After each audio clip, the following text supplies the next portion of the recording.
Nothing will stand in our way. I find your lack of faith disturbing. I will finish what you started. Who are you? I'm no one. There are stories about what happened. It's true. All of it. The Force. It's calling to you.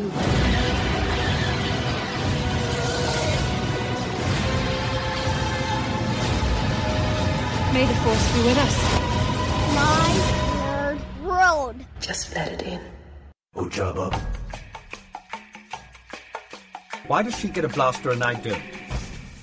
Oh, Jabba. Because you're not allowed. That's why. Hey, you know what I did right before I started the show this week? Of course you don't. Because you're not sitting in the room with me. If you were, that would be weird. I deleted somebody's comment on YouTube. It wasn't even a bad one. It was from an episode a couple of weeks ago, and somebody commented on. Actually, I might still have the notification from before I did it. Let me see here. Oh no, but I still have it up on my phone. Yeah, so it was a comment made on episode 134 talking about how episode 9 will end. And it was just a couple of lines of somebody saying that The Last Jedi was a horrible movie and it was bad storytelling. That was it. I just didn't feel like having that on my YouTube page, so I deleted it. That really made me kind of happy. Hey, welcome to episode 137 of the My Nerd World, a Star Wars podcast. In case you didn't know, I am your host, Jon Justice, and I am glad that you are checking out the show again this week as we talk about all things from a galaxy far, far away. This week, at the end of the show, we will get into some leaks. There is some leaks, like some legitimate leaking. The hyperdrive is leaking. Yes, that's right. We have set photos. We have rumors. I'm probably not going to get into the rumor stuff today. I'm going to stick to what is known based off of the set photos. Also, there is some talk, and this is more official news, of another cast member being added to the film. So I may talk about that outside of the spoiler section of the podcast this week, just because it's not really a spoiler. But I will get into the spoiler stuff at the end of the show, after we do listener feedback for those that may want to avoid it. I will say that as we get further down the line and closer to episode 9, depending on what kind of spoilers there are, I may not always wait till the end of the show, but just for the sake of this week, since we're still kind of early on, if you don't want to know anything, then you just don't have to listen to the end of the show. Also, we will talk a little bit about The Last Jedi. I watched it again over the weekend, and once again, a couple of new observations and a question for you guys that I'm hoping, I know you will, because you guys are good about that. I'm hoping you guys will respond to. Just something that kind of stuck out to me. It's actually stuck out to me on a few of the last viewings of The Last Jedi that I've done. It was just this week I remembered to include it in the show. So, and again, we'll get to some listener feedback, talk a little Last Jedi, and then we'll talk about those leaks. So, first off, though, I wanted to start here. Something inside me has always been there. But now it's awake. And I need help. I want to talk a little bit about the original trilogy. And this will be kind of the core subject for the show this week, although I'm not planning on spending a ton of time talking about it because we have some lengthy listener feedbacks, and I do want to get to that leaked those leaked set photos. I do want to talk a little bit about the nostalgia of the original trilogy and what will be the new nostalgic moments for the Disney era movies. And I say that because if there's one thing that feeds nostalgia, it's time. And for a person like me, who's 46 years old and grew up at a time where I saw the original trilogy in the movies, and it being such a different time, oh so many years ago, the nostalgia of the original trilogy has a lot more weight for a person like me. I'm curious to hear from the different generations that were introduced to Star Wars and what is nostalgia for you now, if you are younger than I am. Do you experience any of that? By the way, quick side note, if you happen to hear anything in the background, it's because my son and his lady friend are actually in the middle of watching Attack of the Clones upstairs. I know it's almost wrong that a Star Wars movie is playing in my house right now and I'm not sitting down and watching it, but he's introducing, as I've talked about on previous episodes, he's introducing these movies to his friend, and he needs his movie time, his alone movie time, so that's fine. It just gives me an excuse to watch it later because I didn't get to watch it with them. So if you happen to hear anything going on, they're right at the final climax of the film. I think that Anakin and Padme are about to get married. Well, I know my memory serves me correctly. I was just listening to it a moment ago. All right, let's get back to this, though. The nostalgia of the original trilogy and what will be the new nostalgic moments of the Disney-era films. There is something, and it goes without saying, there is something so uniquely special about A New Hope. For a guy like me, and I think for a lot of individuals in my generation. That movie being the start of this wonderful thing that we've had for all of our lives, that movie is just one big, massive feel of nostalgia. And each of the original trilogies, for me, carries a different sense of nostalgia. The original, A New Hope, I mean, look, that's a movie I can put on, and I'll just sit there for 2 hours sitting in a bath of nostalgia. Just every sound, every note of the music, every word of the dialogue, it all carries a certain sense of nostalgia for me because of just how impactful that movie was. And I think a lot of the reasons why The Empire Strikes Back is so revered as being the best Star Wars movie is because, one, it really did build upon what A New Hope did and got deeper into the characters. But I think another part of this, and I have no way to ever prove this, this is my pure speculation, but I also believe that because of those of us that saw these movies in the theater, we grew up a little bit, right, depending on our ages, but we all got a little bit older seeing The Empire Strikes Back. And given that The Empire Strikes Back was a sequel to this thing that had immediately had such a cultural and personal impact, and the movie being vastly different for the most part, right? The cliffhanger at the end, the soundtrack of that film, which arguably is the best Star Wars soundtrack ever. I mean, I like the soundtracks, but The Empire Strikes Back, top to bottom, is my favorite soundtrack of all time. Not even just Star Wars movie, of all time. But that movie was challenging in a lot of ways and didn't answer all of our questions. And I do think that there's a part of that where, because we weren't living like we are now in a time where you have so many opinions so readily available at a moment's notice, and talked about this quite a lot, whether it's YouTube or Facebook or Twitter or whatever. Those movies and The Empire Strikes Back was challenging because you didn't really know what was going on in the Dark Side Cave. And here we are having to wait a couple of years before we find out what happens to Han Solo. And oh my gosh, this movie ended in a cliffhanger. It was so challenging in those respects that I think as moviegoers, we, over a long enough period of time, really grew to appreciate that it made us feel something different while still being amazingly cool, right? Then you get to Return of the Jedi, and it carries, again, this is all just a personal perspective, I'd love to hear from you on a number of different things, but on this too. When it gets to Return of the Jedi, it carries a different weight of nostalgia for me. And I've talked about it before, so I won't belabor the point. The Return of the Jedi is one of my least favorite Star Wars films, even though I love it and I love all the movies. But if, again, it's going to be down lower on the list. And I just went and watched it again the other day. I don't know what compelled me. I really don't. I was just wanted to watch a Star Wars movie, was doing some stuff, and I put in Return of the Jedi, and I watched the whole thing.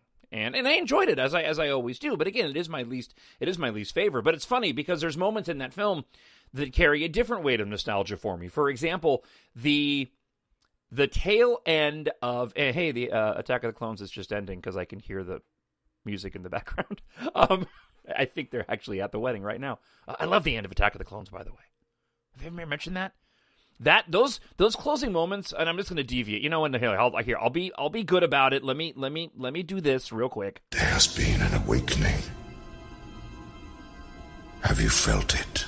Yeah, that awakening was a tangent by John before we get back to the nostalgia of Star Wars and I talk about Return of the Jedi. But just real quick, Attack of the Clones, the whole finale of that movie is fantastic, right? I'm not the biggest fan of the monsters in the arena on Geonosis, and I've mentioned before that I think that whole scene that whole sequence, Geonosis itself could have benefited from a blue sky. Like if they had done Geonosis with the blue sky, I think that really would have helped in terms of the special effects. But that's neither here nor there. From the moment that the Republic gunships arrive at the arena and they drop down with Yoda there inside, from that right up until the finale is some of the best Star Wars ever, in my opinion. And when the battle is over and Yoda does his "Begun the Clone Wars has," and we get Count Dooku and his ship flying over that purple, that purple tinted landscape of Coruscant, right, in the fading light, heading over to see Darth Sidious. I mean, all that is so good. That's just great. That's just great Star Wars. And I want to go watch it now, but I can't because I'm recording this show. All right, let me get back to what I was talking about. There has been an awakening. Have you felt it? I have, and it's John returning back to the original topic of nostalgia and Star Wars. So when it comes to Return of the Jedi, I remember that several of the morning news shows got extended clips from the movie, and that was where, I mean, they've been doing this all along. I remember when The Force Awakens came out, and we got the longer clip of Rey and Finn running across the sand with the explosions going off before the, we need a pilot. We've got one. You? Yeah. They did this way back then. They would show clips from the movie. And I remember specifically the moment towards the end of the battle on Tatooine on Jabba's sail barge where Luke's calling out, get the gun, point it at the deck. Point it at the deck. And I remember that specifically because I always thought it was weird that he repeated that line. He says, point it at the deck. And then he says, point it at the deck again. I always thought that was strange. That scene, and then also the majority of the speeder bike scene, both of those scenes had been released to news media outlets, and they were showing them along with the trailers. And I remember as a kid, it was a piece of balsa wood, and it was softwood. And for whatever reason, I painted like red stripes on the side of it, and then I stuck two toothpicks in the front of it, and I turned it into a speeder bike for my action figures. It looked nothing like a speeder bike. It was the most abstract art version, right, of a speeder bike the world has ever seen. But that movie carried a different type of nostalgia for me, and I will say that it wasn't as deep, and it doesn't carry as deep nostalgia feels as Return of the Jedi, as The Empire Strikes Back and the original trilogy.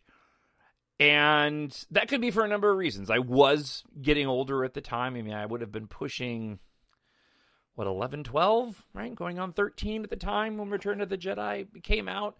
And I know that I was coming out of my sort of younger Star Wars phase, because if you look at my original trilogy action figure collection, I don't have a ton from Return. I have several, but I don't have a ton from the original era of Return of the Jedi. Most of all of my vintage action figures were from A New Hope, or the Empire Strikes Back. And I think even as, even being younger, that movie, while it was great that we had a finale, of the three, it was my least favorite of the three of the three films. But still, it, again, has a little bit of nostalgia, but nothing that compares to The Empire Strikes Back and To A New Hope. So that got me thinking, and this is where I wanted to defer to you. As I said, I'm curious what type of nostalgia you get from Star Wars, if it's along the same lines as me, because that's when you watched, because you're my age and you watched the films then, or if you were introduced to Star Wars at a different age, and so now something like The Phantom Menace has a nostalgic feel for you. Or maybe it doesn't. I mean, and it's okay if it... I mean, I have movies that I love from that era, but they don't necessarily carry the same type of nostalgia weight. Well, they just don't carry the same type of nostalgia weight that Star Wars does. I love the original Blade Runner, and I've got emotions that are attached to that film, but nothing compares to Star Wars by any stretch of the imagination. I was looking at, and so I want to hear from you, right? talkshownerd@gmail.com. Drop off a comment on YouTube. But it got me thinking, what are sort of the moments in the new movies that are the most likely for me to carry a sense of nostalgia? Okay. And maybe another day I'll look back at the prequels, because there are some things in the prequels that do carry some nostalgia for me. One particular one I'll mention just right off the bat because it popped into my head. The shot of young Anakin running across the field of grass on Naboo. That particular shot carries a certain sense of nostalgia from that time. I remember that being shown in a trailer, and even my wife was talking to me the other day about how the trailer, when that came out, when she saw Anakin running across the grass, just really hit her in the emotional feels. So I made a quick list here of the biggest potential future nostalgic moments of the Disney era movies, and I'll just run through the list here real quick. So the end of Rogue One, when the Star Destroyer is crashing into the shield gate, and there's the slow music going after the Death Star is fired upon Scarif, before the explosion and the wave comes up.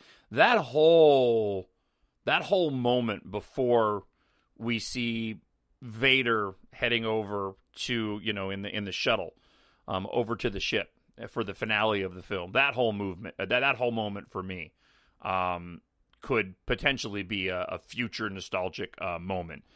Rey and Kylo in The Force Awakens, and the moment at the end of the film when they're in their lightsaber duel and she taps into the Force, and they have that face-to-face confrontation with the sparks and the lightsabers. I mean, just an incredible moment in and of itself, but also potential for a nostalgic moment. In The Last Jedi, and just watching it over the weekend, the whole Yoda sequence with Luke, but the very, very end, after Yoda, when Yoda does his, we are what they grow beyond, that is the way of all masters. And my apologies if I got that line wrong. But that moment into the music, that's a familiar refrain from John Williams, from the original trilogy, and the tree burning. I mean, that whole scene, that whole moment could have been lifted right out of The Empire Strikes Back. I mean, that moment actually already sort of gives me a sense of nostalgia from, to the original films. And of course the finger touch scene. I don't know what else to call it, right? The intimate digit feels. I don't know. The phalanges coming together. No, the finger touch scene in the hut. Again, that to me could of a new moment. Could be a new nostalgic moment. But I want to hear from you.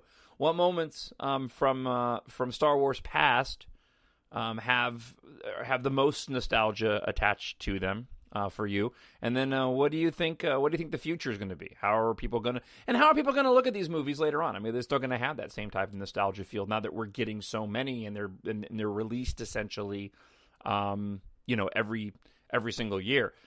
Thinking about this topic before heading into the show this week, and I was also sort of wondering too, and again, there's no way to really know if this is the case, but I was also wondering, I wonder if that's why so many people had such a hard time with The Last Jedi, because The Last Jedi is such a deviation. And while it has many moments that harken back to the other films, I just, again, I wonder if this is more of a larger struggle that people have, where they have this subconscious desire to only feel nostalgia when they watch Star Wars movies, and that's just an impossible task. I don't know. I can only speculate so much on why people don't like that movie. Every time I watch it, I just fall in love with it a little bit more and a little bit more. Just a fantastic film.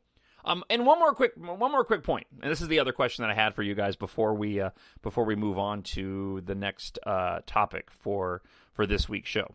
But the other thing I wanted to ask you was, I had a specific question and just your opinion on The Last Jedi, because I don't think that Rian Johnson has ever answered this question or not. But when Rey goes into the dark side cave, two things about the dark side cave, okay, on Ahch-To. One, do you think, and I know I'm opening up a can of worms asking this, but I'm going to ask it anyways. Do you think there's a possibility that the dark side cave, by its nature being a dark side cave, could have lied to Rey when she asked it who her parents were, and it showed a reflection of herself back? No, look, I'm of the opinion that she is a nobody. I'm also of the opinion that J.J. Abrams and Chris Terrio can do whatever the Sam heck they want for episode 9, and they could change that. But watching it, it didn't really dawn on me until I watched it over the weekend, and I was thinking, wow, is there a possibility that the Dark Side Cave was actually lying? Could they use that? I know that we have the conversation back and forth between Rey and Kylo / Ben later on, where it would refute that, right? I know I saw who your parents are, and then she's the first one to say they were nobodies, and so I still am a firm believer she's a nobody. But I just thought it was interesting, and was curious if you think that the Dark Side Cave could have been lying to her in some way, and if that might be a means to change that particular plot line. The more specific question I had for you was this. At the end of that scene, well, no, she's talking through that whole dark side scene, okay? And then at the end, it's revealed, right, that she's talking with Ben? So do you assume that entire bit of narration from Rey, I knew this didn't go on forever, that it had to lead somewhere. Do you assume when you're watching the movie that she is talking to Kylo that whole time in recounting what happened in the Dark Side Cave?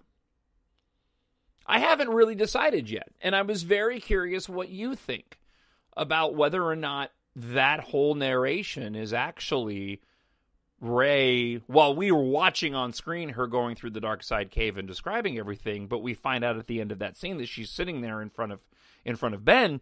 Do you think that she was talking to Ben the whole time, or was it just the very end of that, like just the moment where we see her speaking on screen about the Dark Side Cave? What do you think? I was about to give the phone number out for my radio show. That's funny. Call 651-989-5855. No, so drop me an email, talkshownerd at gmail.com. You can also leave a comment on YouTube as well. You can find me on Twitter at my Nerd World or at Jon Justice. But I really am curious to hear from you about that. Speaking of hearing from you, let's get to some listener feedback. I need someone to show me my place in all this. All right, got a couple of emails I wanted to share with you and respond to. First one comes from Lindsay Conrad. She says this: I knew I could count on my Nerd World for a positive and constructive conversation about the Resistance show. This poor kid show that hasn't even started airing yet, unfortunately, seems to be the new target for the angry fans out there. I keep seeing so many comments from these guys that essentially say this is garbage compared to the Clone Wars. And I do understand the desire for another show like CW in the sense that on the surface level it feels like a kid's show, but in reality it has content that appeals to different ages. That was one of the things that made the Clone Wars, CW, so great. And seriously, I get why you'd want more content like that. However, that's about the extent of my understanding. If you look at the Resistance show, through that lens and compare it to the Clone Wars, I think you're kind of setting yourself up for disappointment, to be honest. Yeah, absolutely, I agree with that. It's a different type. It's a kid's show. I mean, the same thing with Rebels, you know? Rebels was different. God, I was watching Season 4. I got the Blu-ray finally. It's such a fun show. Anyway, back to Lindsay's comment. This show is definitely made for a younger audience, and unlike the Clone Wars, they weren't thinking about the older parts of their fan base during production, and that's okay. Childlike doesn't equal bad. Not made for you doesn't equal bad. Moving forward doesn't equal bad. I actually think it's pretty vain for any fan to get upset about content made for a demographic they aren't a part of. Star Wars is so much bigger than one group of people. Yeah, you know, Lindsay, you're absolutely right. And I wish that we had a way where we could sift through the individuals who genuinely feel upset about Star Wars, like legitimately, and those that are just saying that stuff because they're trying to make a buck. I tend to think that most rational people that don't like the direction of new Star Wars don't bother to go and make videos and complain about it. They just go, yeah, whatever, and they get on with their lives. So many people out there are just peddling this nonsense for the sake of making a buck and getting more YouTube hits or more website hits or more people following on their Twitter account or just flat out making up lies. That's the part that I find so unbelievable. Quick, and I'm just going to spend a brief moment here. Just a real brief moment. But I do find it a little bit sad. And without taking an opinion on anything, okay? But I'm going to get just controversial for just a brief moment. And then I want to get to Zach's comment here and talk about some leaked pictures. But I've seen some circumstances online in the Star Wars community where people have gotten really upset at other shows or podcasts and have taken them to task or called them out on what they feel are offensive comments. Okay, whatever. You put stuff out there, one, you're going to have to go and understand that there are people that are going to potentially take issue with what it is you say. And oftentimes, if you say something that's inappropriate, you're also going to be held accountable for that, okay? So, and again, I'm not taking a side either way. I tend to fall under... I tend to follow my own set of rules, and that is, you know what? If I don't like something that somebody else is putting out there, I just don't partake in the content. I just don't. I'm not going to go on some mission to force anybody off of Twitter. It doesn't matter to me, or to shut down a podcast. It doesn't matter to me. Right? I just use the power of my ears and my clicking and subscriptions to not go and add my name or my click or my listen to anybody's podcast that I think isn't worth my time. I'm not the kind of person that's going to go out and attack and try to shut somebody down. My whole point is this. I do find it funny where that seems to be happening quite a lot, where people are having issue with other podcasts and launching efforts to go and hurt those people or hold them accountable in some way. And yet we have people that are out there like on YouTube that are just flat out lying about Star Wars. Lying about leaks. Look, Mike Zero, the dude's just a liar. It's unbelievable to me. Like, if you're going to go after anybody, like, go after that guy. I'm not saying anybody should. I'm not, you know. He has an audience. People obviously are entertained by it, and that's probably the best way to look at what he's doing, is it's just entertainment. If you actually believe what Mike Zero puts out there, that's on you, right? It just makes me laugh, though, when somebody might give an opinion that might disagree with somebody else, and Twitter will just get all outraged, and yet there's a guy out there who on a daily basis is pumping out videos and making a ton of money off of just spreading blatant lies about Star Wars. It's such a weird world we live in. Sometimes I wish that I could fly away to a galaxy far, far away. That's only after Episode 9 and the galaxy is at peace, because Rey and Ben have found themselves a nice, quiet place on Naboo to live out their happy existence with their abundance of force-wielding children. Let's hear from Zach. Hey, John, it's Zach again. Really enjoy listening to your show every week, and definitely pencil me in for the special project of yours. Absolutely, I have. Thanks to everybody, by the way, who's emailed in. I will talk a little bit about that before the end of the show today. I have had this idea about the sequel trilogy on the back burner of my brain for months, and finally fully formed it today when I was watching the Lords of the Sith podcast, which is great, by the way, if you haven't checked it out. The idea concerns Kylo/Ben and Rey. I feel like there may have been more to Disney's plan with the dual protagonists than just the effective use of parallelism. What if these two characters are actually meta representations of the OG Star Wars fans and the new fans, with Kylo/Ben representing the older fans and Rey the new? Please don't take this as an insult to OG fans. Let me explain. The good-natured evil OG fans are the Ben Solos, and the possessive, controlling, and territorial real OG fans are the Kylo Rens. Kylo/Ben is the older, more experienced of the two, who has seen the faults of the systems and is more jaded, cynical, or hard to impress. Then we have Rey, the younger, naive, bright-eyed idealist who just wants to be a part of a great adventure. These two meet each other and are at odds in the beginning. However, when they take the time to talk and get to know each other, they discover how similar they really are. They start to come together. However, they both require time to mature and grow with each other before they can entirely. Disney is trying to bring together a highly divided fan base, and perhaps they're using two main characters to do so. I think Disney's plan is to make Rey and Ben come together in Episode 9 and hopefully bring the fan base together at the same time. Well, that's enough rambling on my end. What do you think, John? Do you find any truth to this idea? I'm curious what you have to say, and thanks for everything you do. Your weekly positivity is a must for Star Wars fans like me. Thank you so much, Zach. I appreciate that. And I'm excited to see what you've been working on. Until the next time, keep up the good work. All the best, Zach. All right, so let me say this. It's an interesting sort of meta-analysis that I think has a lot of validity to it. It's one of those things, though, where I think meta is probably the best way to describe it, in that I don't think that it was something that was consciously done by Rian Johnson. I just think it's something that ends up happening inadvertently because of the time we live in. Look, Rian Johnson is sort of my age, a little bit younger of the Star Wars fan generation, and I think he wrote those characters and wrote Rey and Ben and Kylo in such a way where he was drawing on his own inspiration, and simply because he's of that same sort of original trilogy group, that in a meta sort of, subconscious kind of way, those themes creep into it. It's really very much in line with the original trilogy and what George Lucas was doing, the nature of good and evil, and how those themes resonate across generations. George Lucas went way, way back in time and looked at the myths of old, right? What the Hero with 1,000 Faces, is that what it was? But Glenn Campbell, the works of, no,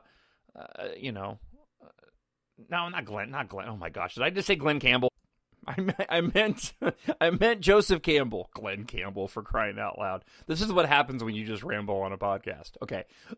George Lucas and his works of Joseph Campbell, and applying them to the mythology that makes up the core of StarArs. So, I do think it's a really interesting notion. And look, regardless of how it came about, Zach, you're absolutely right. I mean, The Last Jedi is very much a meta critique on the current fan base. I mean, the whole idea of let the past die, kill it if you have to, gotta move forward, the Sith, the Jedi, the rebellion, let it all die. I don't think that it was Rian Johnson's intention for it to be so meta. I just think it was serendipitous that it actually was as meta as it was. So yes, I do think there is quite a bit of validity in your commentary. I just don't think it was something that was done subconsciously. These guys are just telling stories. Now, I do think that there is a possibility that there's a bigger possibility that meta can transcend into something a little bit more subconscious or a little bit more deliberate, since J.J. Abrams and Chris Terrio, who wrote Episode 9, are fully aware of what the fandom's going through. So I do think that the potential for it to go beyond the meta and more into the substantial is a lot more possible And the probability is a lot higher for episode 9. All right, we got just enough time left. Let's get in. Thanks to everybody who wrote in this week, by the way. Had a lot of other sort of random comments. Friend of the show, Jennifer Oliver, and others who wrote in. Really do appreciate it. There was just, in terms of time constraints, I didn't get to everybody's comment this week, but I have held over a few for next week. But let's go ahead and go here. The hyperdrive is leaking. That's right, and we have things to talk about. That's like the weakest intro for leaks in Star Wars ever, right? I mean, I should really do a little bit more with it. Maybe if I play it more than once. The hyperdrive is leaking. No, that doesn't help either. All right, so this is what we got. We had some leaked photographs that I want to talk about. Two different sets. We also have, and I'll just mention it briefly.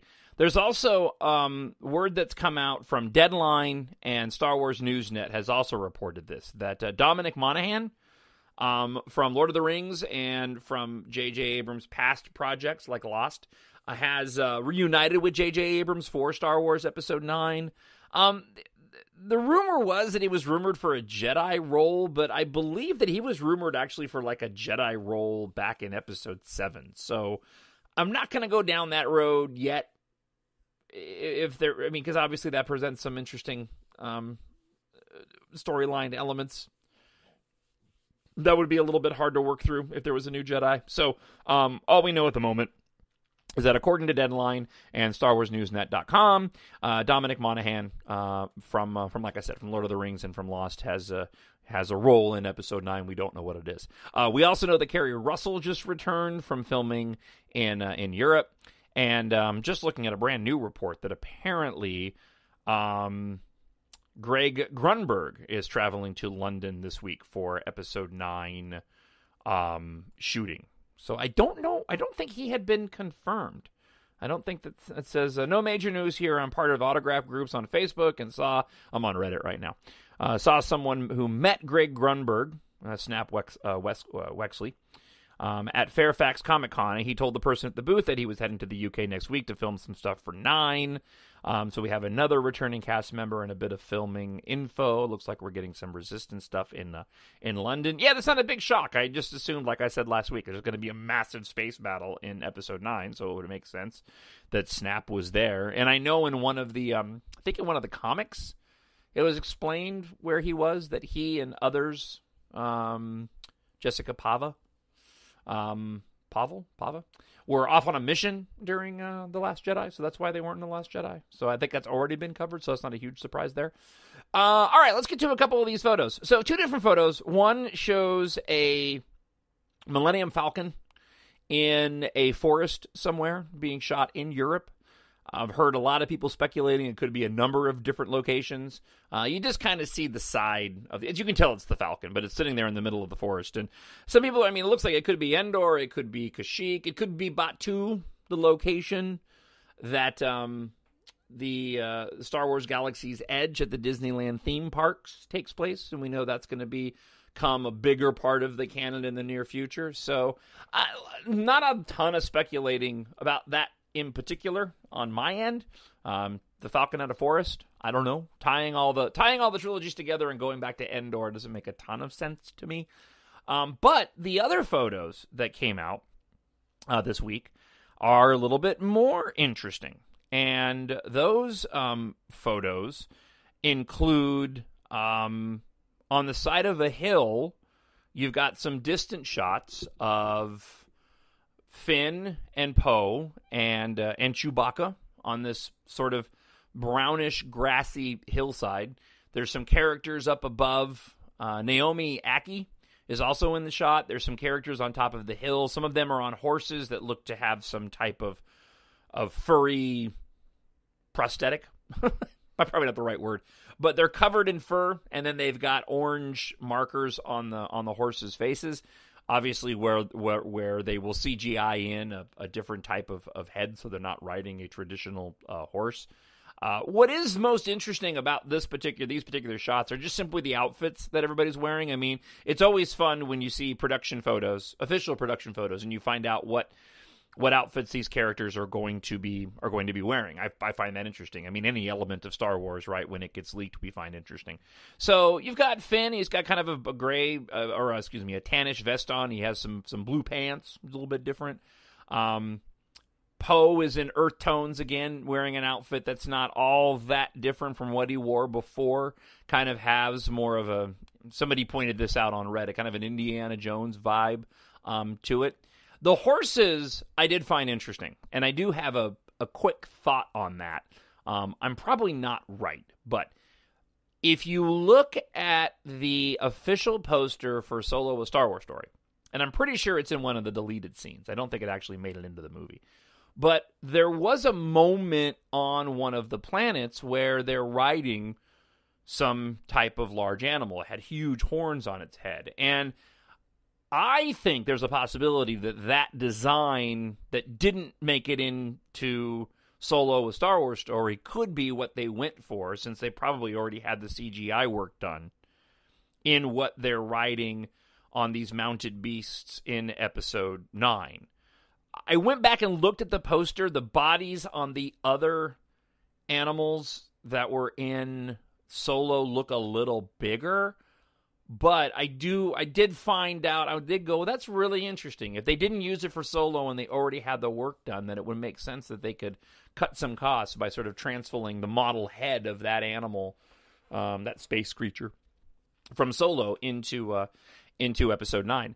The other thing that I thought was interesting about these photos, there's a lot of discussion going on online about them, probably too much because there's really not a lot to take away.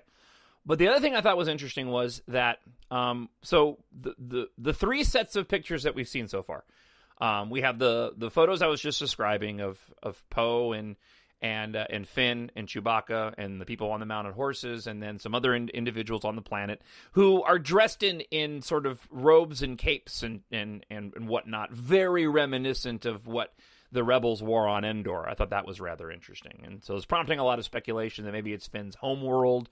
Maybe they're trying to recruit. Maybe they crash landed there. But the three sets of photos we have, this is what I find most interesting. So you have those photos I was just talking about. You have the photos of the Millennium Falcon in that foresty place. And then you have the one production still that J.J. Abrams put out where you can see blurring in the background, where you see all the camera equipment in the shot. But in the background, you do see Finn wearing the same outfit that he's wearing on the side of the hill in the leaked photos, and what appears to be Poe sitting there next to him. Some people thought it was maybe Rey, but the outfit seems to match what Poe is wearing. So my big grand speculation is that all three of these go together. The production, not intentional, but just in terms of what they're shooting. So we have the official production photo shot by J.J. Abrams that shows them in these outfits.